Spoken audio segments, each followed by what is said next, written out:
message this morning is taming your dragon. And this morning I'm going to be using the name dragon to represent different states of mind. But first, I want to share a few things that I have learned about dragons. You know, it's pretty exciting. I used to love dragons as a kid. Merlin, with his famous intelligent dragon. Dragons, of course, are a powerful spiritual representation. They have a long storied history in many different cultures in the world. And whether there really were dragons or not, I don't know. But it doesn't seem to bother those of us who like dragons. Okay. Whether dragons are four-legged, indomitable beasts as depicted in Europe, or intelligent, wingless, snake-like dragons in East Asia, they have always been a symbol of heroism and healing, as well as a monster who must be slain or tamed. Some view dragons as evil. Thus, in folklore and in mythology, the dragon has come to represent a challenge or an obstacle to be overcome, much like the old fables of ancient heroes going forth to conquer dragons to protect and save what is important to them. But several cultures view dragons in a different way, as wise, powerful, and strong. And for some, the dragon is a symbol of fire and passion, which encourages us to find our passion in life and to take risks to develop our strength and power. It is said that if a dragon shows up anywhere for us, like in a dream, or if we keep seeing physical representations of dragons around us, I've read that it's a sign that we're on our way to a big spiritual awakening or a transformation. Isn't that exciting? Now I want to see dragons. The dragon is the highest animal and the strongest sign of the 12 signs of the Chinese zodiac. In Chinese culture, the different colors of dragons also have different meanings. For example, a red dragon symbolizes good fortune, happiness, and good luck. It's known as the summer dragon and the dragon of the south. So the red dragon symbol is often seen at happy occasions, at weddings, celebrations in China. Other colored dragons have meanings too. For example, the black dragons are a symbol of age and are said to be very, very wise. Green dragons represent the earth and life. Blue dragons represent compassion and forgiveness. Yellow dragons represent helpfulness, while gold dragons represent wisdom and kindness. Something else I learned about dragons is that the dragons called spirit dragons are based on the 4 elements: fire, air, water, and earth.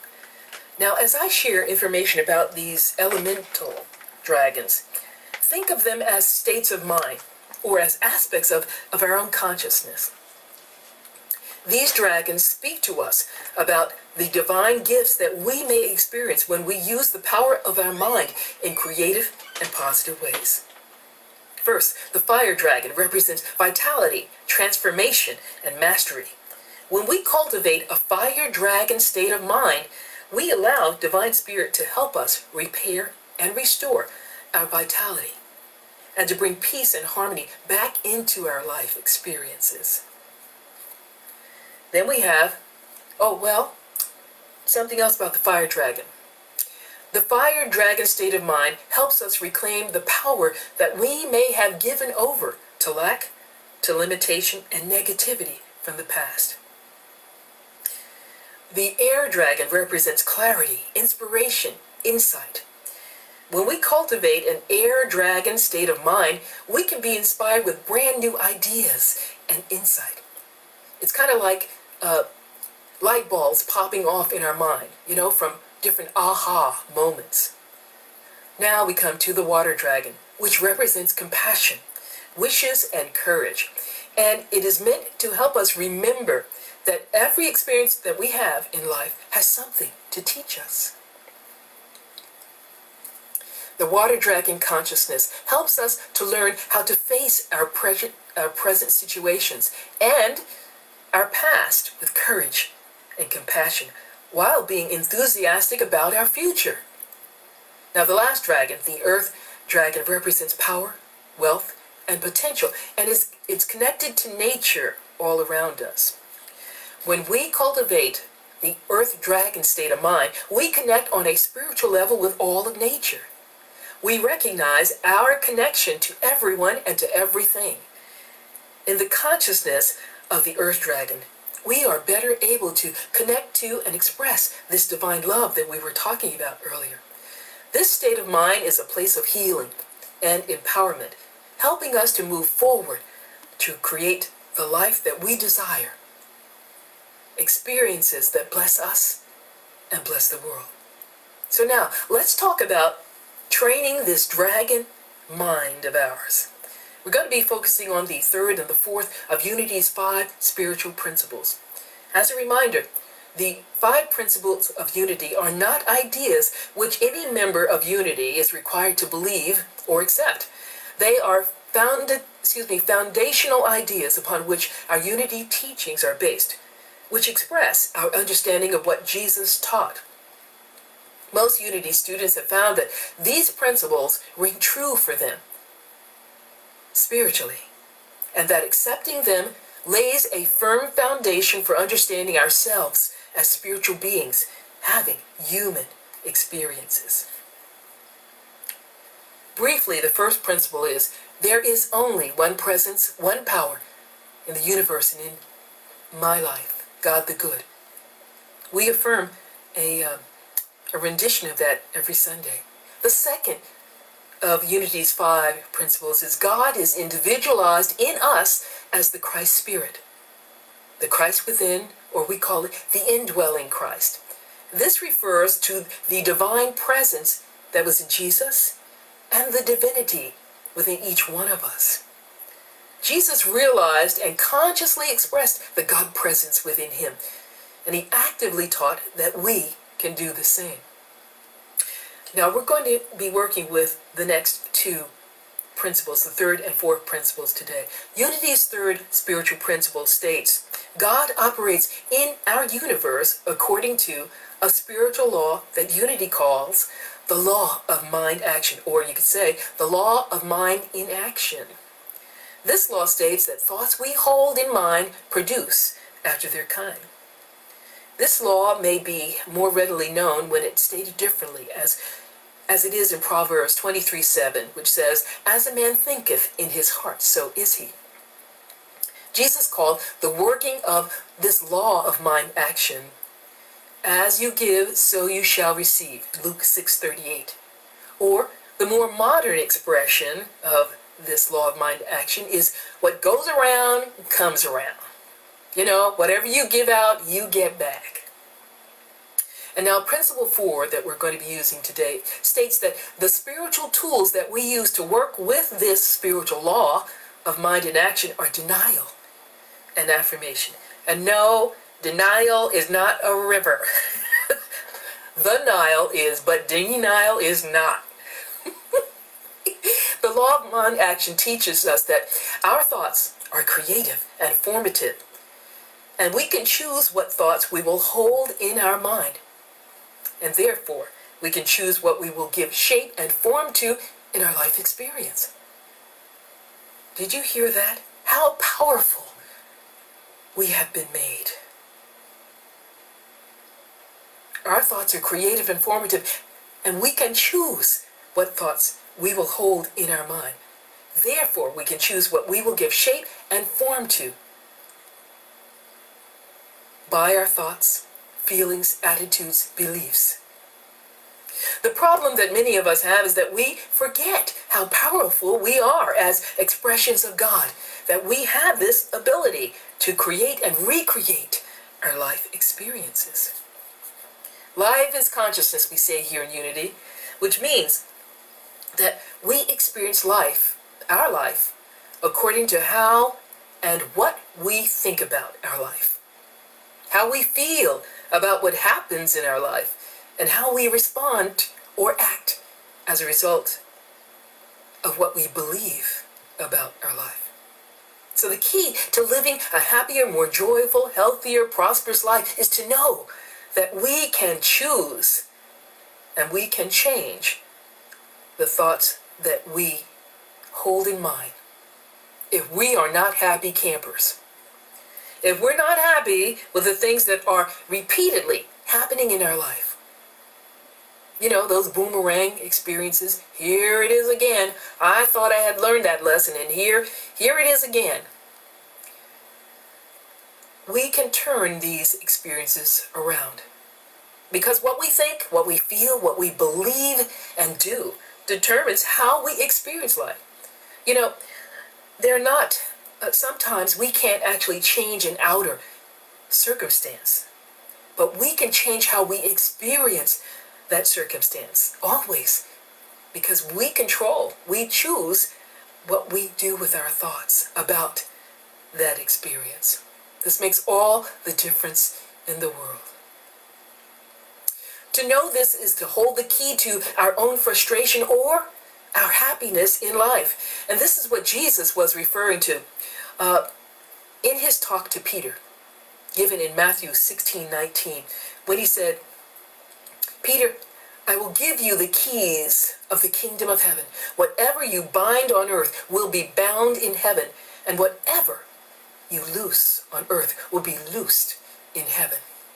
Now, this conversation that Jesus had with Peter, and the other disciples were around as well, occurred after Jesus asked his disciples, who do the people say that I am?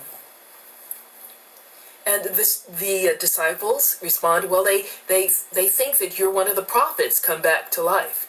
And they mentioned a couple others, like Jeremiah, Isaiah, okay? But then Jesus asked the disciples, who do you think that I am? And Peter spoke up and said, you are the Christ.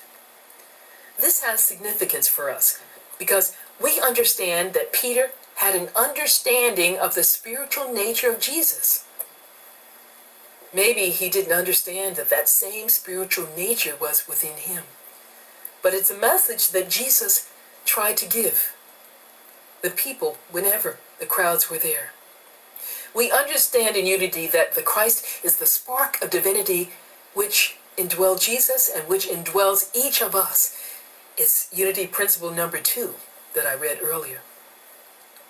Jesus was at that time speaking to that same presence of God, the Christ nature in Peter, telling him, and each of us basically, that when we understand our divine nature, recognize that we have this Christ aspect of the divinity within us, we call it Christ here in unity, we realize then that we have the power within us to say yes to our good, to draw to us, to shape and to form, or to attach or bind to our life experience the good that we seek in our life experience or on earth.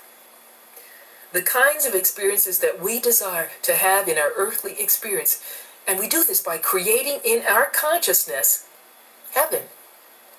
We have the power and the authority as well to release, to let go, to loose something,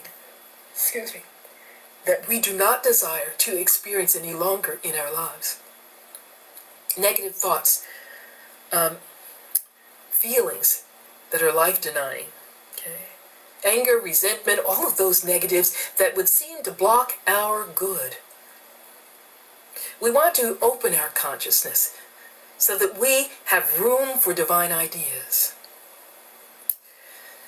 We have the power to release and let go, and to find freedom from what we no longer desire to have in our earthly experience. By letting this go first in our consciousness, in the heaven state of mind. We are, for the most part, creatures of habit. We think a certain way. We feel about something in a certain way. We react to something in a certain way, and over and over and over. Our way of thinking, of feeling, reacting becomes habitual. We don't even think about it, and we react with some kind of no when I can't do it or I'm unworthy. Some life-denying, negative thought, feeling, attitude, or belief. Denials and affirmations are 2 parts of a spiritual process which help us do the binding and the loosening when we have become stuck in rounds of negativity and we want out of the mind prison that we have created. Now, by denial in unity, we don't mean the psychological expression of pretending that something doesn't exist, or making believe that we don't feel a certain way or think a certain way about something or someone. We're not talking about denial in that way. What we mean by denial is that we create thoughts, statements, which we think or speak aloud or in silence, which allow us to mentally and emotionally take back the power that we have given a negative situation to limit us, and which we have been believing was keeping God's good from coming into our experience. For example, if we have a problem with, say, self-worth and confidence, which is affecting our success at work, or maybe our ability to create loving relationships, we can create and use a denial or a no statement, something like this. Right now, I stop believing the untruth that I am inadequate, unworthy, untalented, incapable, or unlovable. We can add, I release all thoughts and feelings that tell me that I'm not okay, or that I'm not good enough right now. That's 2 denial statements in one. But notice that when we make the denial statement, it's good to put in the present tense. Put it in the present tense right now. Right now, I stop believing the untruth of this or that. Right now, I release all thoughts and feelings that tell me something negative about myself or about my world. But when we create denial statements like this, we can feel, when you state them, you can feel that as we let go of that something that is negative, life-limiting, there begs to be something added in its place. Nature, even human nature, abhors a vacuum. So the statement goes. An affirmation needs to be created to fill this vacuum, this empty space created by our release of the negative energy. This is wonderful for us because we get to affirm or make firm in our consciousness what it is we do desire to experience. An affirmation, though, is not some kind of magical word or statement which pulls our good out of thin air. It don't work like that. It's a reminder of who and what we are. It's a statement that we make to counter the error that we have just released by creating a positive life-promoting statement about who we are and about the truth of our being as children of God, as expressors of God, worthy of all the good. Jesus said it's the Father's good pleasure to give us. Oh yeah, we are. Oh yes, you are. It doesn't matter what you've done or not done, okay? It matters who you are and what you are. Okay. We can do things to thwart, to block, clog the process of flow from within us. But we can't do that forever. At some point, we've got to learn our lesson. And as Emily Cady said, okay, we have to come to ourselves, just like the prodigal son, who went out there in the world and made all kinds of mistakes, okay? And it suddenly dawned on him. He did not have to continue in that state of mind, in that consciousness of lack and limitation. He could go home to that presence, that divinity, the divine Father, Mother, God, Spirit, higher power, whatever name we choose to give it, that within us which is divine, that in us which is the conqueror, that in us that guides us and directs us if we only listen. In an affirmative statement, we declare or we decree and we accept as our spiritual reality the good that we seek to experience by divine right, not based on our human ability or capability, by the right of our inheritance from God. which created us in its image and likeness. The affirmation we create and use is based upon the truth of our being, which is that God has deemed us always worthy and enough, and has installed within us 12 spiritual gifts that we can use. Now, there is a quirky little phrase that I learned in ministerial school, which can help us remember what these 12 spiritual gifts are. And this is it here. Lip, L-I-P, Jews, not juice, but Jews, J-U-Z-E, flows, F-L-O-W-S. And these stand for life, imagination, and power, L-I-P. Judgment, understanding, zeal, and elimination, J-U-Z-E. And flows stands for, faith, love, order, and wisdom, and strength. Okay? Lip, Jews, flows. Our 12 spiritual gifts. Charles Fillmore wrote a book about the 12 powers and called The 12 Powers of Man. And he and his second wife, Cora, wrote another book about the 12 powers called Christ Enthroned in Man. And William Watch wrote a book about the 12 powers as well. So there are sources if you would like to study more, learn more. Just go to Unity, www.unity.org. Go to the bookstore or give them a call and see what they've got, okay? What's available. There may be free booklets, those kinds of things available on the 12 powers. Or any other subject, spiritual subject, that you might want to have questions answered for. Now, an affirmation, as I mentioned, it is to fill in the empty space of the negative energy that we flushed out of our consciousness. And it could be something like this. Right now, I realize and I accept that I am worthy of all that God wishes to bless me with. Isn't that great? I am capable, I am lovable, strong and confident. That's an affirmation, it's shorter. Here's another one. I expect my good. I look for my good, and I accept my good when? Right now. This or something better now blesses me. Thank you, Divine Spirit. Now, using, again, right now or now is important because we are activating the unfailing formula that Jesus gave us in Mark 11:24. The New International Version of the Bible says, whatever we ask for in prayer, if we believe that we have already received it, it will be ours.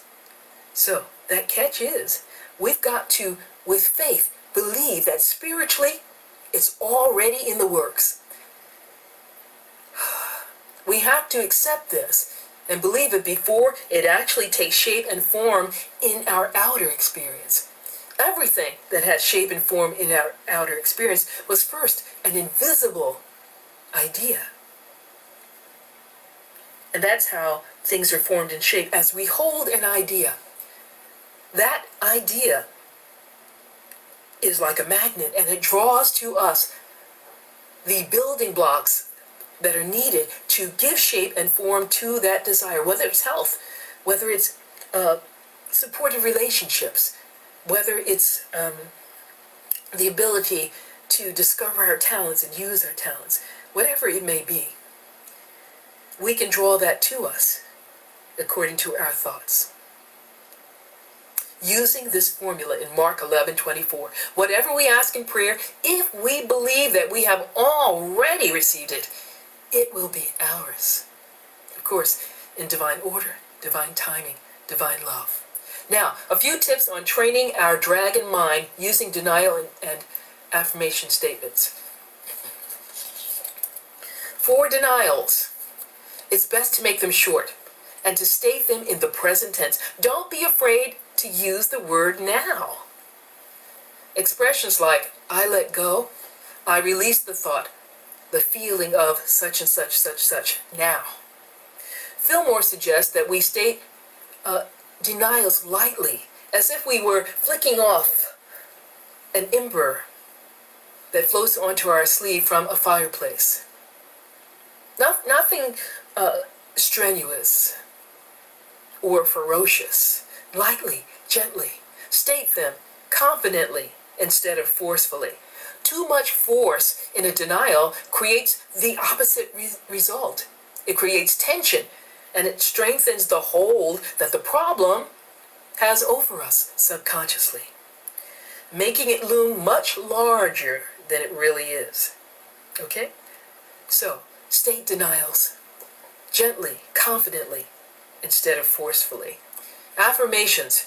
Remember that these statements are not about the negative appearance that is challenging us. These are statements about what is true of us spiritually, or true about the situation that we are facing, beyond the negative appearances that may be showing up. Affirmations are not really about the negativity itself. We create a strong affirmation, a strong affirmative statement about the truth of our divine nature, our spiritual inheritance. And we speak this affirmation, and we think it or speak it strongly, firmly, with courage.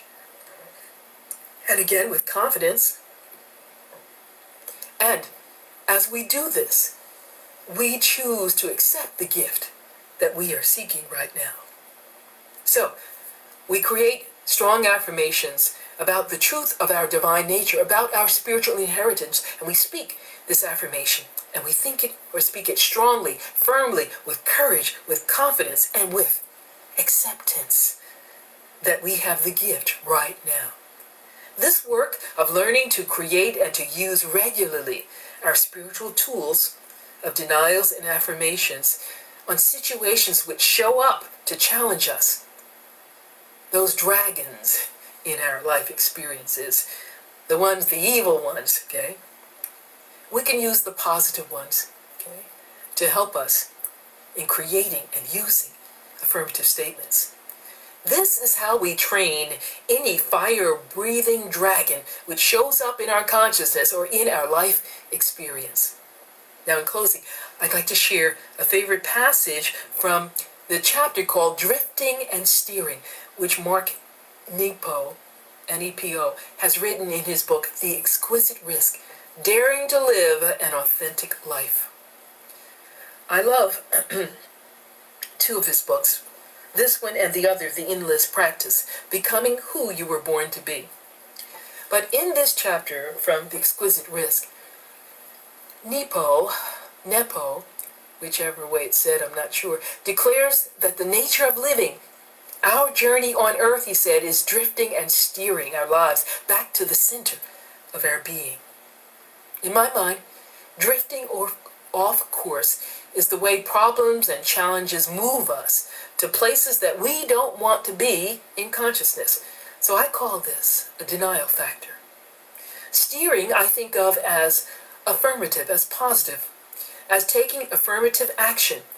We get to move ourselves back on the course we desire to be on, the course to achieve our spiritual goals. Nepo writes, though we can't see it, our life is carried in an open vessel that mystics have called the soul. Think of it as a canoe. He wrote, anyone who has been in a canoe or a rowboat knows that if left alone, the boat will drift. He writes, in a stream or river, the current will carry us.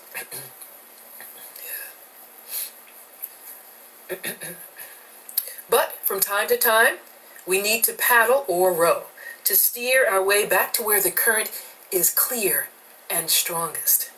At the center of the stream of life which we are traveling on is the unstoppable current of spirit, the energy of oneness, the original presence that all beings long for. Some call it the Tao, others call it the Holy Spirit. Jung called it the unconscious. Native Americans call it Wakantanka, the Great Spirit, and Buddhists call it Dharmakaya, the stream of suchness. Whatever name we give it, Nepo writes, it never stops rushing or carrying whatever dares to enter it. We only have to find our way to the center of its pull, and our strength will seem to double, and the journey will seem easier. This, he says, is the purpose of faith, to believe that this current is there, even when we can't see it. And this is the purpose of will, to correct our inevitable drifting with a paddle here, a paddle there. With a denial statement here, he didn't say that, but I'm saying with a denial statement here and an affirmation there. Not trying to do it all ourselves, but trying to restore our native position in the ancient and immediate current so that it can carry us into tomorrow. With discernment, but not judgment, the human journey is one of steering our way back to center over and over again. God bless you, mighty dragon trainer.